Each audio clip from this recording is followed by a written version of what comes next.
invite à la prière là où vous êtes. Prions le Seigneur. Tendre Père, nous voulons te dire grand merci et recommander encore ce jour entre tes saintes mains. Sois notre Dieu et bénis nous maintenant dans le partage que nous avons à faire au sujet de ta parole. Nourris nos âmes, car nous avons pris le temps de nourrir nos corps. Maintenant, il est question de nourrir nos âmes. Nourris-nous, selon qu'il est écrit, l'homme ne vivra pas de pain seulement, mais de toute parole qui sort de ta bouche. Maintenant, puisse ta parole nous nourrir et nous faire du bien encore une fois depuis ce jour. Telle est notre prière au nom de Jésus. Amen. Gloire à Dieu. Nous voici encore une fois de plus à votre présence pour vous apporter la parole de Dieu. Et la parole de Dieu que nous apportons aujourd'hui, nous voulons faire la suite des messages que nous avions donnés avant la période de la Pentecôte du Saint-Esprit, mais que nous avions arrêté parce qu'il fallait d'abord parler du Saint-Esprit et que maintenant on n'a pas aussi fini, parce qu'on ne finira pas à parler au sujet du Saint-Esprit. Il y a beaucoup de leçons, il y a beaucoup de choses que nous pouvons étudier. Bon, permettez-nous que nous ne puissions plus continuer sur cette lancée-là, mais que nous puissions un peu changer de page. Nous voulons revenir au message que nous avions déjà introduit, nous avions déjà donné, mais il valait la peine que nous puissions y revenir. Deutéronome 23, verset 5 dit que « Mais l'Éternel, ton Dieu, n'a pas voulu écouter Balaam, et l'Éternel, ton Dieu, a changé pour toi la malédiction en bénédiction, parce que tu es aimé de l'Éternel, ton Dieu. » Remarquez, frères et sœurs, que dans ce passage, par 3 fois, ce mot ou cette phrase est en train de revenir. L'Éternel ton Dieu, l'Éternel ton Dieu, l'Éternel ton Dieu. Il est au début du verset, il est au milieu du verset et il est à la fin du verset. Est-ce que cela c'est un hasard? Et cela c'est une tautologie? Je ne crois pas que ce soit un hasard ou une tautologie, mais bien au contraire, c'est bien expressement que Dieu s'adresse à son peuple, il s'adresse à toi et te dit ces choses. L'Éternel, ton Dieu. Dieu veut être avec toi, bien sûr, partant d'un début, mais aussi continuer avec toi, comme nous disons, il est Alpha, il est Emmanuel, mais aussi il est Oméga. Donc il veut être avec vous, partant d'un début, et quand vous avez déjà commencé avec lui, continuez avec lui comme Emmanuel, et jusqu'à arriver à la fin avec lui comme Oméga. Lui n'a pas de fin, mais vous et moi, nous avons une fin. Parce que tout ce qui est né est appelé un jour à mourir. Ça, c'est le principe de Dieu, c'est la loi de Dieu. Il a dit, il y a un temps pour toutes choses sous le ciel. Ici sur la terre, ce qui est né est appelé un jour à disparaître. Sinon, la parole qui restera éternellement. La parole de Dieu, elle reste éternellement. Mais toutes les choses qui restent sont appelées à changer. Il y a un temps de mourir, un temps de naître, un temps de rire, un temps de pleurer, un temps, il y a un temps pour chaque chose. Voilà. Alors, l'Éternel ton Dieu, l'Éternel ton Dieu. Je reprends cette expression-là, l'Éternel ton Dieu. Une question vient dans mon esprit de vous poser. Est-ce que Dieu est réellement votre Dieu? Est-ce qu'il est déjà devenu votre Dieu? Là où vous êtes, là où vous me suivez, est-ce que Dieu est ton Dieu? C'est notre Dieu, oui, notre Créateur. Mais en dehors du fait qu'il soit notre créateur, le créateur de tout ce qui existe, Dieu voudrait avoir aussi une relation particulière. Et cette relation particulière, c'est avec toi, et cela d'une manière individuelle. Voilà pourquoi on dit là, l'Éternel ton Dieu, qu'il soit ton Dieu. Les exemples ne sont pas à chercher, nous vient de la Bible. Déjà dans l'Ancien Testament, on nous parle sur le Dieu d'Abraham, d'Isaac, de Jacob, d'Israël. Et vous pouvez trouver ça dans le livre de 1 Chronique 29, verset 18. On nous parle de Dieu d'Abraham, d'Isaac, de Jacob, d'Israël. Vous voyez, ce sont des personnes qui ont marché avec Dieu. Ils ont commencé, il y a un début de l'histoire de leur vie avec Dieu, et ils ont continué, et quand ils sont arrivés à la fin, c'est-à-dire que ces hommes sont morts, et la fin est arrivée pour leur histoire, Dieu est resté leur Dieu. Et ils ont marqué l'histoire, ils ont marqué le monde, si bien qu'on peut maintenant prier Dieu, le Dieu d'Abraham, le Dieu d'Isaac, le Dieu de Jacob. Mais écoutez, la volonté de Dieu, c'est qu'il ne puisse pas s'arrêter seulement. Il veut dire, j'ai marché avec Abraham, j'ai marché avec Jacob, j'ai marché avec Isaac. Je voudrais encore marcher avec toi Mbangomona, avec toi Antoine, avec toi Ngidi, avec toi Menayame, avec toi Jancy, avec toi Emis, avec toi Angèle, avec toi je ne sais qui, vous pouvez mettre votre nom. Dieu veut marcher avec vous. Il veut que vous soyez des amis, que vous deveniez des amis avec lui et de marcher avec lui. Oh, gloire au Seigneur. Quelle bonne nouvelle que de savoir Dieu veut être notre ami. Il ne veut pas être seul, mais Dieu veut marcher avec nous, et cela d'une manière personnelle, individuellement. Gloire au Seigneur. Pour moi, c'est vraiment une bonne nouvelle de savoir que Dieu veut être aussi le Dieu d'Antoine Mbangomona. Waouh! Je bénis le Seigneur pour cela. Mon Dieu. Alors, parce que tel est le cas, Dieu veut être notre Dieu. Nous pouvons aussi trouver des exemples dans le Nouveau Testament. On parle du Dieu des apôtres, le Dieu de Pierre, le Dieu de Paul, le Dieu de Jean. Tous ces hommes-là qui ont marché avec Dieu, par moment, on peut les appeler Dieu de Paul, Dieu de Jean, Dieu de Pierre, Dieu de, je ne sais pas, de Matthieu. Vous voyez? Il a marché avec les gens et de l'Ancien Testament et du Nouveau Testament. Et maintenant encore, Dieu veut marcher avec nous. Peut-il devenir aussi ton Dieu? Il peut devenir ton Dieu, pourvu que tu puisses le vouloir. Si jamais vous le voulez, Dieu, lui, déjà veut pour qu'il soit votre Dieu. Qu'il soit votre Dieu et que vous aussi, vous soyez son peuple, son fils, son collaborateur. Vous puissiez collaborer, marcher avec lui individuellement. Gloire au Seigneur. Alors, si tel est le cas, écoutez, tout a un commencement. Le commencement pour que Dieu soit votre Dieu, ça commence par le fait de le recevoir comme votre Seigneur et Sauveur, de se faire baptiser par immersion, je dis bien baptiser par immersion, être plongé dans l'eau, à l'exemple de lui-même, Jésus-Christ. Le Maître s'est fait baptiser dans l'eau. Et comment vous acceptez un baptême qui n'est pas un baptême d'eau?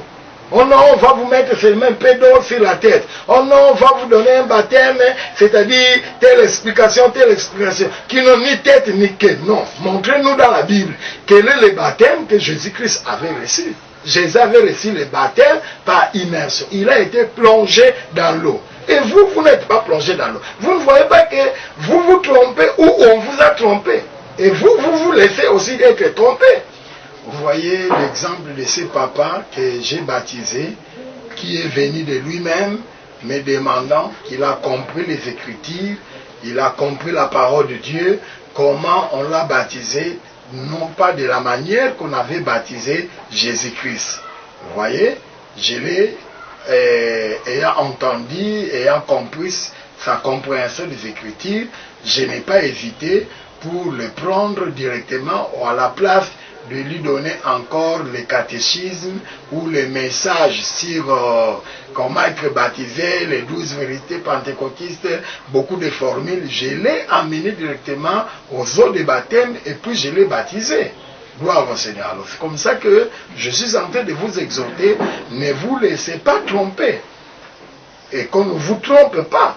Si on est tenté de vous tromper, mais vous ne vous laissez pas être trompé. Jésus a été baptisé par les eaux du baptême, il a été plongé dans l'eau, vous devez aussi l'être. Ne vous faites pas votre propre chemin, mais il faut suivre le chemin tracé par Jésus. Vous voyez, même Jean-Baptiste refuse de baptiser Jésus. Il ne convient pas à moi de te baptiser. Bien au contraire, c'est toi, Jésus, qui devais me baptiser. Mais Jésus dit quoi? Laissons faire, laissons-nous, nous devons accomplir ce qui est écrit. Nous devons accomplir la volonté du Père. Le Père a voulu que Jean-Baptiste soit avant, que Jésus vienne après, et que Jésus devait se faire baptiser par Jean-Baptiste. Ne soyez pas comme des enfants, un serviteur de Dieu, pasteur aujourd'hui, de renommée dans notre contrée ici. Mais pourtant, moi, j'ai connu sa jeunesse. Il est venu, nous lui avons donné les affermissements, un peu des enseignements. Au moment du baptême, il a refusé d'être baptisé parce qu'il ne voulait pas se faire baptiser. Il fallait qu'il y ait un baptême personnel ou lui-même ou quoi qui n'existe pas. De toutes les façons, personne ne peut naître de lui-même. Vous devez naître de quelqu'un. Il a refusé de se faire baptiser et quelques années, il s'est autoproclamé révérend, pasteur, apôtre, bishop et beaucoup de choses. Je regrette, vous ne soyez pas de cette catégorie-là. Faites-vous enseigner, faites-vous baptiser, c'est la voie normale, c'est ce qui convient, ce qui est justice, ce qui est biblique, c'est un peu ça. Et là, c'est le commencement, c'est ce que nous appelons un contrat, un accord ou une alliance. Et quand nous arrivons à ce niveau-là, mon frère, ma soeur, sachez que les choses sont devenues sérieuses. Mais quand vous allez en mariage, sans contrat, sans passer par la commune, sans passer par l'église, ce que vous faites là, ce sont des aventures. Et ceux qui font des aventures, ce sont des aventuriers. Vous voyez comment vous faites les choses?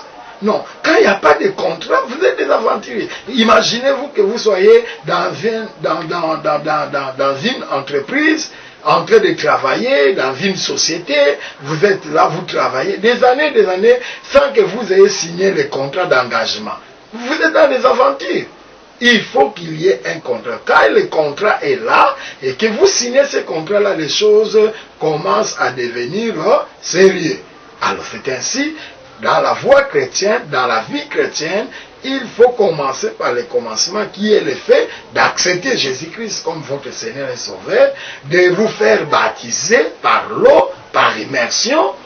Quand vous avez passé ces deux étapes, eh bien, vous êtes arrivé à signer le contrat selon qu'il est écrit, vous êtes mort avec Jésus-Christ, vous êtes ressuscité avec Jésus-Christ, maintenant vous devez continuer à marcher en nouveauté de vie. Et quand vous êtes en train de marcher en nouveauté de vie, voilà, vous êtes en train d'accomplir les conditions pour que Dieu soit votre Dieu. Qu'il cesse d'être le Dieu d'Abraham, le Dieu d'Isaac, le Dieu de Paul, le Dieu de Silas, le Dieu de Jacob, le Dieu de je ne sais qui dans la Bible, mais qu'il devienne maintenant à ce temps ici votre Dieu. Que vous ayez avec lui une relation intime et une relation particulière. Et il n'y a pas d'alliance, il n'y a pas d'alliance sans que cela ne soit scellé. Or, la façon dont on doit sceller l'alliance, on vous demandera qu'il faut donner le sang, il faut donner de l'argent, il faut donner un pigeon, il faut donner un animal, on va couper la tête pour que ça puisse faire couler le sang. Et ce sang-là, vous vous trompez, on est tenté de vous tromper, parce que vous vous donnez au fait un pigeon, mais en réalité, l'homme qui te demande ça, il est plus intelligent que toi. Toi, tu donnes un pigeon, mais en réalité, tu as donné ta progéniture. En réalité, tu as donné les gens de ta famille. En réalité, tu as donné ton avenir. Vous voyez comment vous êtes trompés. Mais dans notre alliance ici, dans le fait que Dieu puisse devenir votre Dieu, dans cette alliance, Dieu dit, la partie qu'il faut donner le sang m'appartient. Jésus a déjà donné son sang, cela suffit. On n'a pas 2 fois, 3 fois le sang à verser. Le sang de Jésus crie plus que le sang d'Abel, et le sang de Jésus a rassasié le cœur de Dieu. Il n'a plus besoin de sang, et donc voilà, le sang il a déjà versé. Mais vous, de votre part, vous devez faire des sacrifices. Les sacrifices tels que trouver le temps d'aller à l'église, trouver le temps pour suivre la parole de Dieu, pour prier, faire des sacrifices. Il faut développer l'esprit des sacrifices dans l'œuvre de Dieu, dans la vie chrétienne. Donner la dîme, donner les offrandes, entrer en retraite, les veillées de prière. Il y a beaucoup de choses que nous devons faire, et ces choses-là entrent en ligne de compte des sacrifices que nous devons faire compte tenu de l'alliance que nous avons conclue avec Dieu. Et cela ne finit pas comme cela. Dans chaque alliance, il ne manque pas de contenu. Quel est le contenu de notre contrat, de notre accord, de notre alliance pour que Dieu soit mon Dieu, pour qu'il soit ton Dieu? Ah là, je vais vous demander un exercice de faire. Vous tracez un tableau. D'un côté, vous mentionnez A, et là, c'est la partie Dieu. L'autre côté, vous mettez B, c'est la partie l'homme. Dans les contrats, il y a toujours 2 parties. La partie qui offre et la partie qui reçoit. Dieu qui offre et l'homme qui est tenté de recevoir. Et dans ces contrats-là, du côté de Dieu, premièrement, la première chose, qu'il soit trouvé intègre. La deuxième chose, nous trouvons cela dans 1 Samuel 2:30. Là, Dieu dit, si tu apprends à m'honorer, moi aussi je vais t'honorer. Et puis, troisièmement, dans Ésaïe 46, 3 à 4. Là, Dieu est tenté de dire, jusqu'à ta vieillesse, d'abord, dès ton origine, je t'ai pris en charge, tu étais dans le ventre de ta mère, tu ne connaissais pas cela, mais Dieu t'avait déjà connu, Dieu t'avait déjà choisi, et depuis lors, Dieu a toujours pris soin de toi, et Dieu continue à garantir, versets 3 et 4, il est tenté de garantir, jusqu'à ta mort, jusqu'à ta vieillesse, il continuera à te porter, à prendre soin de toi, à te protéger, à te sauver, à te faire du bien. Voilà ce que Dieu promet dans ces contrats. Maintenant, dans le même contrat, partie B, là c'est la partie de l'homme, c'est que l'homme doit. L'homme dit doit, premièrement, on demande à l'homme, verset Marc 16, là la Bible est tentée de dire que celui qui croira et qui sera baptisé sera sauvé. Vous voyez, la première chose, croire, ensuite être baptisé. As-tu déjà fait cela? Tu dois faire ça. Deuxièmement, Matthieu 6, 33. Là, la Bible dit, cherchez premièrement le royaume et la justice de Dieu. D'abord, dans ta vie, tu dois savoir faire des priorités. Dans la vie, il y a toujours l'annonceur de priorités. Quand vous êtes devant une fidélité et avec une priorité, vous devez choisir faire la priorité. La priorité, donnez-vous le devoir d'honorer d'abord Dieu, de respecter Dieu, de faire ce que Dieu te demande là. Si tu sais chercher premièrement le royaume et la justice de Dieu, le reste, Dieu dit, il te le donnera en surprise. Waouh! Gloire au Seigneur. Et troisième chose, du côté de l'homme, c'est Philippiens 4 et 6. La Bible dit, ne vous inquiétez de rien. Ne vous inquiétez de rien. Mais en toute chose, faites connaître vos besoins à Dieu par des supplications, des prières, des actions de grâce. voilà ce que vous devez faire et vous donner. Ça c'est la part de l'homme. Vous devez vous engager à faire cela. Et en dernier lieu, j'ai pris Deutéronome 28, partant du verset 1er jusqu'au verset 8e. Là, vous allez lire, vous allez voir Dieu tenter de dire, si tu marches dans l'obéissance, si tu marches en écoutant, si tu marches selon l'orientation du Saint-Esprit, alors, moi, ton Dieu, je te donnerai la supériorité, je te bénirai, je te donnerai l'élévation, je te donnerai le succès, la réussite. Enfin, les gens sont tentés d'aller à gauche, à droite pour chercher le succès, la réussite, la meilleure, la bonne réussite, le succès, le bon, le meilleur se trouve en notre Dieu. Si vous faites de Dieu votre Dieu, et que vous soyez réellement de Dieu, que désormais vous marchez dans cette alliance, vous marchez dans cet accord, vous marchez dans ces contrats, que Dieu soit comme cela pour vous, et que vous soyez comme cela pour Dieu, et commencez à marcher comme ça, Dieu deviendra votre Dieu, il appellera Père, et il te répondra mon fils. Il invoquera et il te répondra.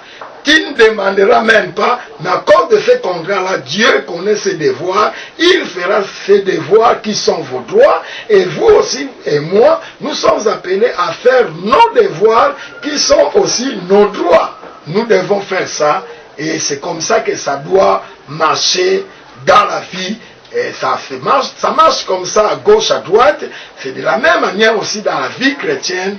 Dieu veut être votre Dieu, qu'il s'appelle désormais ton Dieu, ton Dieu, ton Dieu, ton Dieu, qu'il soit mon Dieu, qu'il soit aussi ton Dieu, à une seule condition, que vous puissiez accepter ces contrats. Ma prière que je suis en train de formuler, que par ces explications que je viens de donner, que le Seigneur puisse vous éclairer, pour que vous entrez dans cette alliance-là, pour que vous signiez ce contrat-là. C'est un contrat spirituel, il n'est pas physique. Vous n'aurez pas de papiers, des histoires pour signer ça. C'est spirituel, les choses dont je suis en train de parler, c'est spirituel. Là où vous êtes, vous acceptez Jésus, vous entrez dans une église spirituelle, dans une vraie église qui a une bonne doctrine.